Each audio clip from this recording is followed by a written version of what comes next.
Si X, hindi mo siya kaibigan. Hindi mo rin siya kaaway. Siya yung taong nakasama mo sa nakaraan na gumawa ng magandang alaala. Pero hindi na siya parte ng buhay mo sa ngayon kasi wala na kayong dalawa.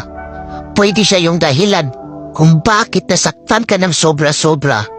Pero siya naman yung rason kung bakit marami ka natutunan sa pag-ibig.